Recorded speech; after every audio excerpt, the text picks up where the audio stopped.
नमस्ते छात्रों, उम्मीद करती हूँ कि आप स्वस्थ व सुरक्षित होंगे। छात्रों, मैं रंजना कुशवाहा हिंदी कंपोजिशन तासिका में आप सभी का एक बार फिर स्वागत करती हूँ। छात्रों, हिंदी कंपोजिशन अर्थात हिंदी निबंध। आज हम हिंदी कंपोजिशन में निबंध लेखन की तरफ बढ़ेंगे। इससे पहले भी आप लोगों ने हिंदी कंपोजिशन बुक में कुछ निबंध लिखे हुए हैं। आपने वृक्ष ही जीवन है, पत्र लेखन, विज्ञापन लेखन, कहानी लेखन, गद्य आकलन, इनके बारे में लिखा हुआ है। अपने निबंध लेखन में आज हम थोड़ा और आगे बढ़ेंगे। उससे पहले मैं आपको बता दूं कि निबंध शब्द जो यहाँ पर आप देख रहे हैं, इस निबंध शब्द के दो भाग हैं। निबंध शब्द नी और बंध, इन दो शब्दों के जोड़ से तैयार हुआ है, जिसका अर्थ होता है बंधा हुआ। किस बात को बांधा जाता है इसमें हम अपने विचारों को, अपने अनुभवों को एक क्रमबद्ध रूप में व्यवस्थित रूप से बांध करके लिखते हैं, तैयार करते हैं। उसे कहा जाता है निबंध। आइए जानते हैं इसे जरा परिभाषित रूप में देख लें। निबंध शब्द नी अधिक बंध, इन दो शब्दों के मिलने से बना है। इसका अर्थ होता है अच्छी तरह से बंधा हुआ, अर्थात किसी विषय पर अपने विचारों एवं अनुभवों का व्यवस्थित रूप से लिखा गया लेख। निबंध के 5 प्रकार यहाँ पर बताए गए हैं। ध्यान दीजिए। पहला प्रकार है आत्मकथात्मक। आत्मकथात्मक निबंध अर्थात आत्म का मतलब होता है खुद, कथा का मतलब कहानी, अर्थात खुद के बारे में जो कहानी या जो जानकारी दी जाती है वह कहलाता है आत्मकथात्मक निबंध। दूसरा है वैचारिक निबंध। वैचारिक निबंध अर्थात जिसके बारे में काफी गंभीरता से सोचा जाता है, विचार किया जाता है, उसे कहा जाता है वैचारिक निबंध। जैसे भारत की बढ़ती हुई जनसंख्या, कोरोना काल से पीड़ित लोगों की दशा, भ्रष्टाचार, बढ़ता हुआ प्रदूषण, इस तरह के जो विषय होते हैं वे वैचारिक निबंध के प्रकार में आते हैं। वर्णनात्मक निबंध अर्थात किसी विषय के बारे में जब हम वर्णन करते हैं, उसके बारे में व्याख्या करके बताते हैं, वह कहलाता है वर्णनात्मक निबंध। छात्रों, आप लोगों ने वृक्ष ही जीवन है इस विषय पर लिखा है, यह हमारा वर्णनात्मक निबंध है। उसी प्रकार से मेरा प्रिय मित्र, मेरी पाठशाला, या फिर नदी किनारे 2 घंटे, मेले में बिताए 2 घंटे, इस तरह के निबंध भी वर्णनात्मक निबंध में आते हैं। अगला है चरित्रात्मक निबंध। चरित्रात्मक निबंध का मतलब होता है जो बड़े बड़े महापुरुष, बड़ी बड़ी विभूतियां हैं, उनके विषय में जो जानकारी निबंध के द्वारा दी जाती है उसे चरित्रात्मक निबंध कहा जाता है। जैसे कि लोकमान्य तिलक के बारे में लिखना, शिवाजी महाराज पर आधारित निबंध, पंडित जवाहरलाल नेहरू के बारे में निबंध, रानी लक्ष्मीबाई पर आधारित निबंध, सावित्रीबाई फुले पर आधारित निबंध, इस तरह के जो निबंध होते हैं वे चरित्रात्मक निबंध कहलाते हैं। पांचवा है कल्पनात्मक निबंध। कल्पनात्मक निबंध अर्थात जो कल्पना पर आधारित निबंध होता है, जिसमें हम विचार करते हैं, सोचते हैं और सोच करके अपनी कल्पना के आधार पर उसको वास्तविक रूप देने के लिए जो लेखन करते हैं वह कल्पनात्मक निबंध कहलाता है। किसी भी प्रकार के निबंध लिखने के लिए उसके कुछ अंगों पर हमें विशेष ध्यान देना है। निबंध के कुल मिलाकर के 3 अंग या 3 भाग होते हैं, जिसमें उसका पहला भाग है प्रस्तावना। प्रस्तावना का मतलब होता है इंट्रोडक्शन। बच्चों, जब आप किसी विषय को निबंध के लिए चुनते हो तो सबसे पहले उसका महत्व क्या है, उसका उद्देश्य क्या है, यह हमें संक्षिप्त रूप से थोड़े शब्दों में लिखना होता है। एक छोटा सा पैराग्राफ, छोटा सा परिच्छेद में उसे तैयार करना होता है। दूसरा है मध्य भाग या विषय विस्तार। मध्य भाग किसी विषय के बारे में जब आप निबंध लिखते हो तो उसकी अच्छाइयाँ, बुराइयाँ, उसके गुण, अवगुण, सकारात्मक, नकारात्मक, जो भी उसके प्रभाव होते हैं उसके बारे में विस्तार सहित जानकारी देना कहलाता है मध्य भाग। उसे हम यहाँ पर लिखते हैं। तीसरा अंग है निबंध का निष्कर्ष या उपसंहार भी इसे कहा जाता है। पूरा निबंध लेखन होने के बाद में अंत में एक छोटा सा पैराग्राफ बनाते हैं हम।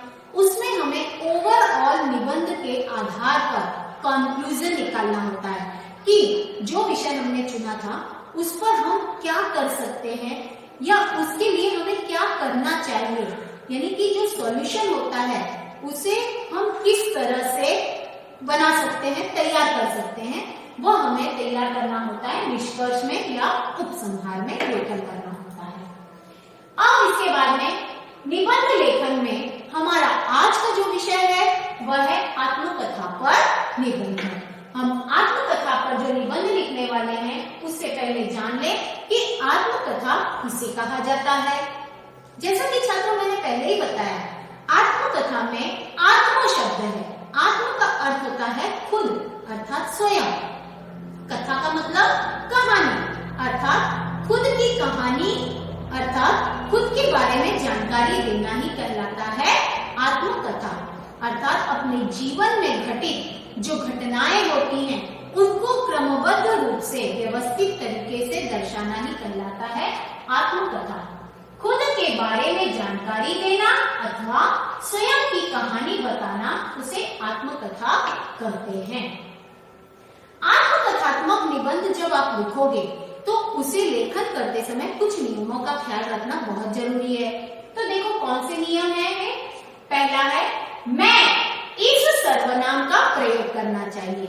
जब भी आप किसी विषय पर आत्मकथा तैयार कर रहे हैं तो आत्मकथा लेखन करते समय मैं सर्वनाम का प्रयोग करना जरूरी है। मैं, मुझे, हम, हमें ऐसे सर्वनामों का उसमें प्रयोग करना होता है। दूसरा है उसका जन्म, बचपन, बुढ़ापा आदि के बारे में जानकारी देना होता है। तो जैसे बच्चों, आत्मकथा कुछ निर्जीव वस्तुएं होती हैं उनको लेकर भी लिखी जाती हैं और सजीव अर्थात हम मनुष्य सजीव हैं, हम पर आधारित आत्मकथा होती है। आत्मकथा जो होती है वह कोई जीवित व्यक्ति ही लिख सकता है, परंतु जो निर्जीव वस्तुएं होती हैं वो अपनी आत्मकथा कैसे कहेंगी। तो उसके लिए जैसे मान लीजिए फूल की आत्मकथा, अगर आपको फूल की आत्मकथा पर लिखना हो तो खुद को फूल बना लीजिए।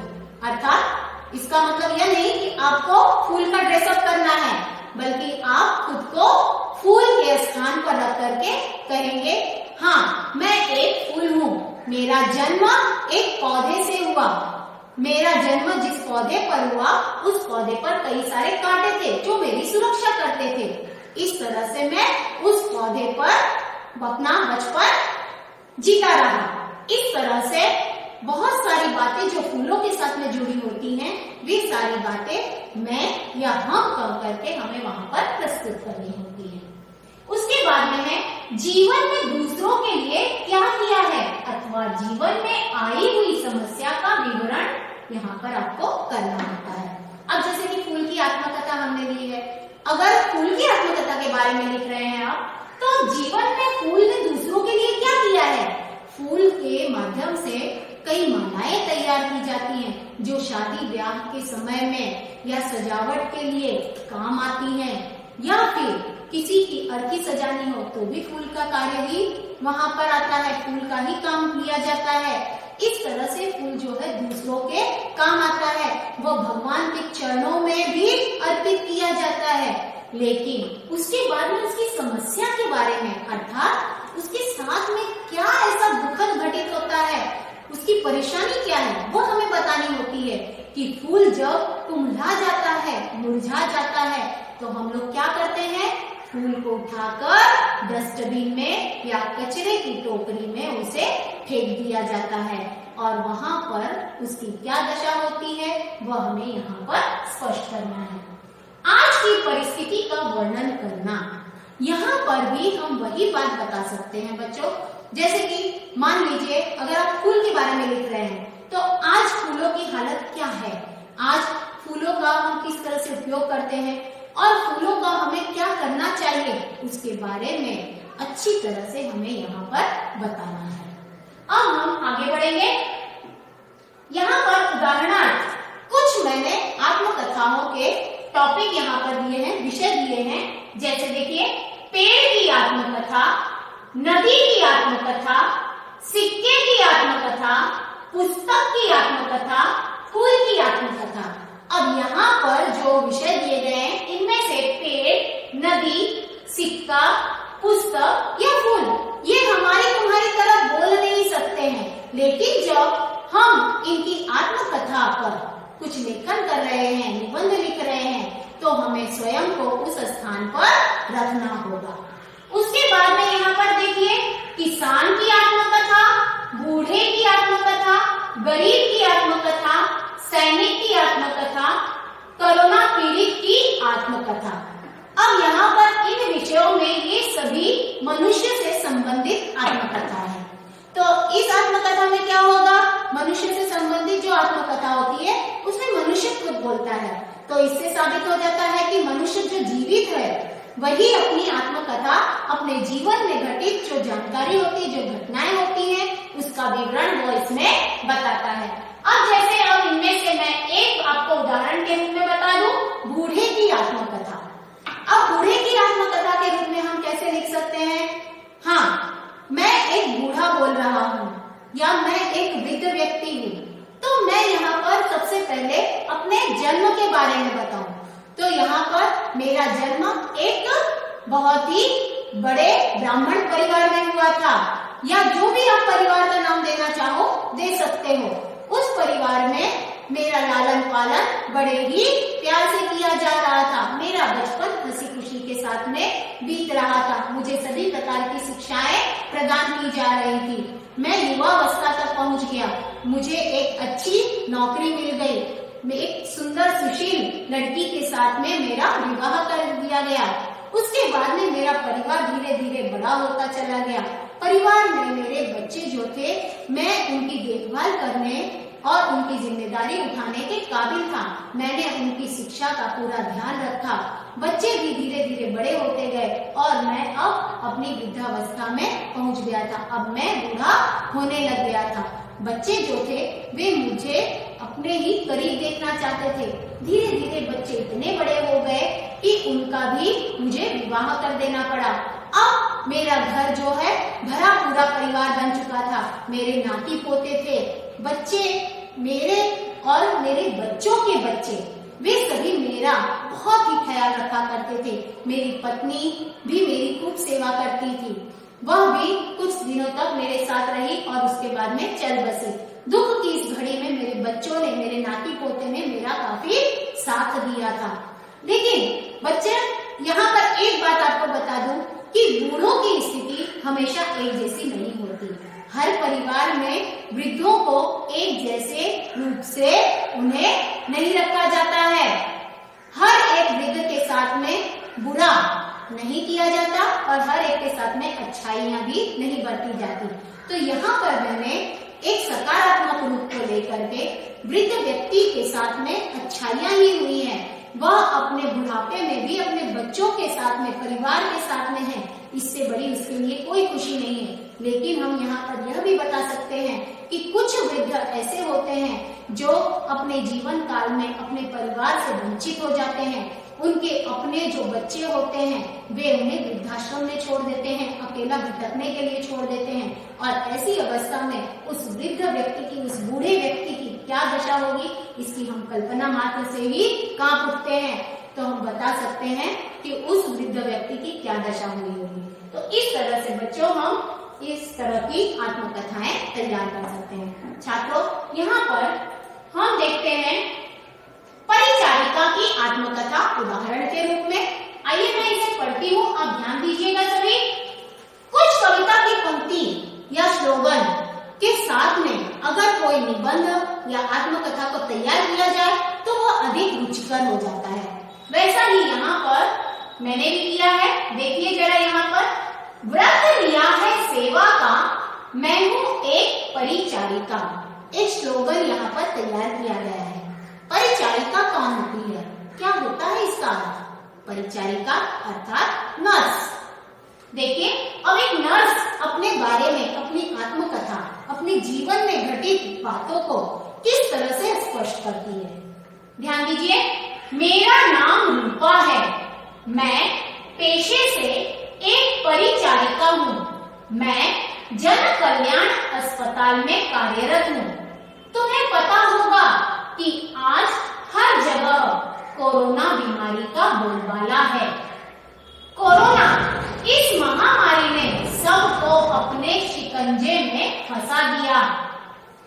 फिर भी हम बिना डरे दिन रात इन रोगियों की सेवा करते हैं और अपने कर्तव्य को पूरी निष्ठा के साथ निभा रहे हैं।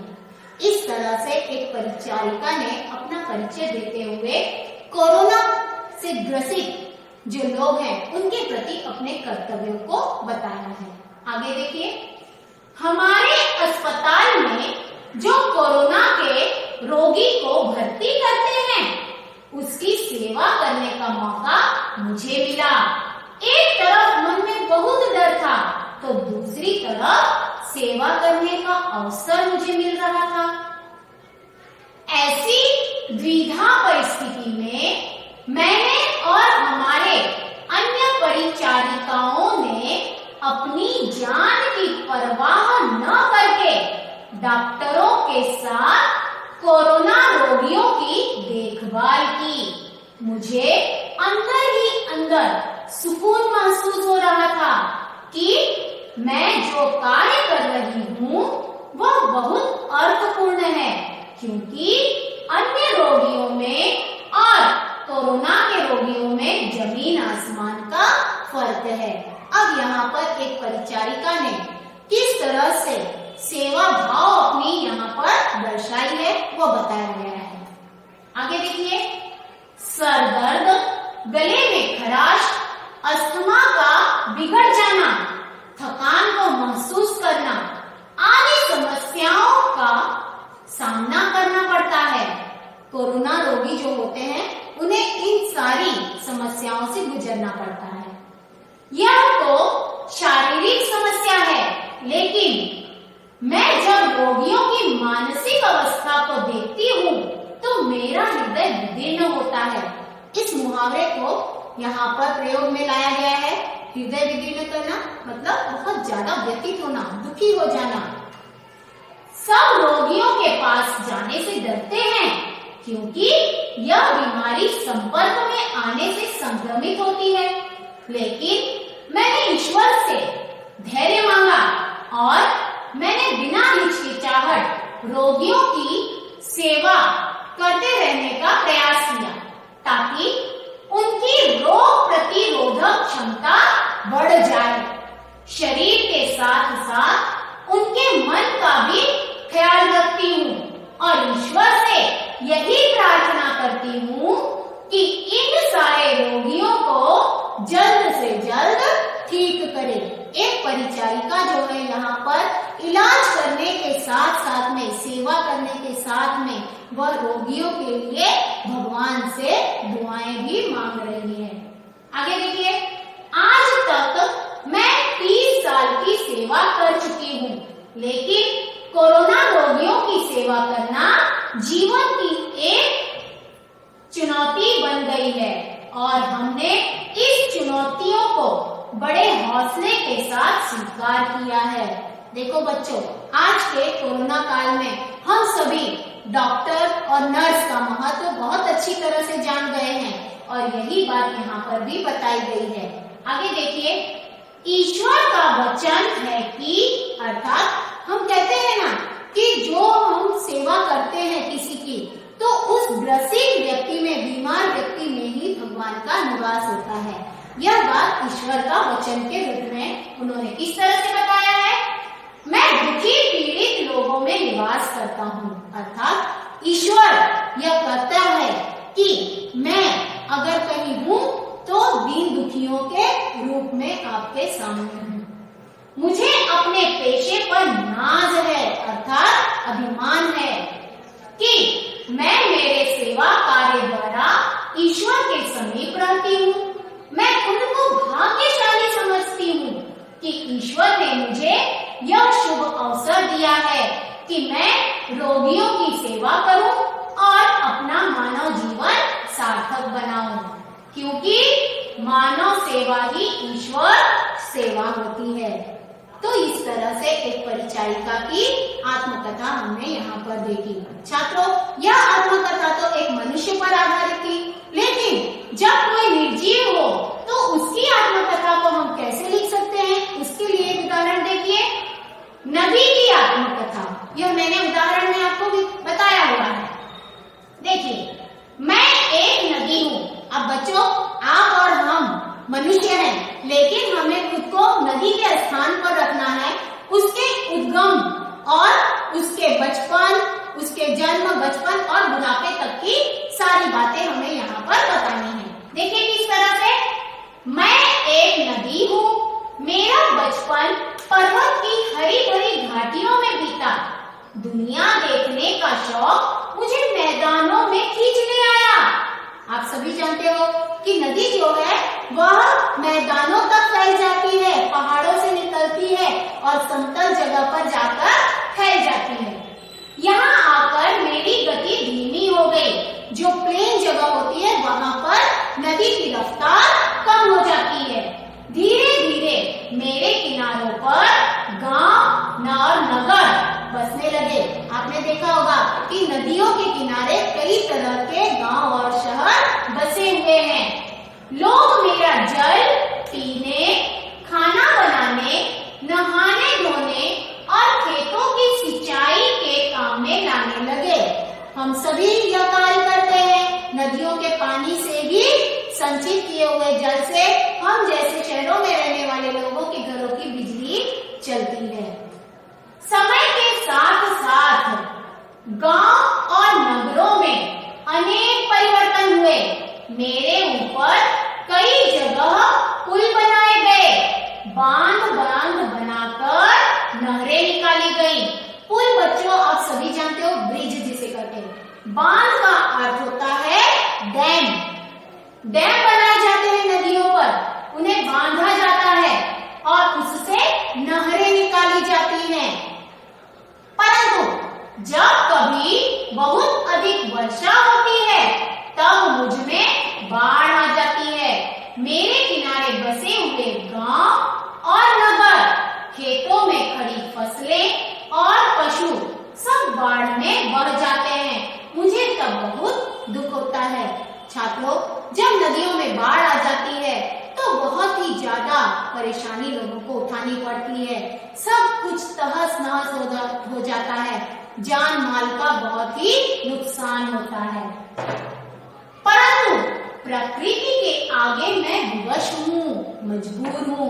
यह प्रकृति, यह जो कुदरत है, उसके आगे मैं बहुत ही विवश हूँ, मजबूर हूँ। मेरी जलधारा सदैव बहती रहती है, प्रत्येक जीव जंतु को सुखी बनाती हुई अंत में मैं सागर में विलीन हो जाती हूँ।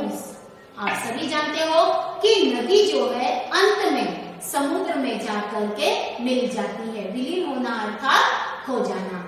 उम्मीद करती हूँ बच्चों कि आप सभी को इस तरह के आत्मकथनात्मक निबंध जो है वे अच्छी तरह से समझ में आ गए होंगे। Thank you.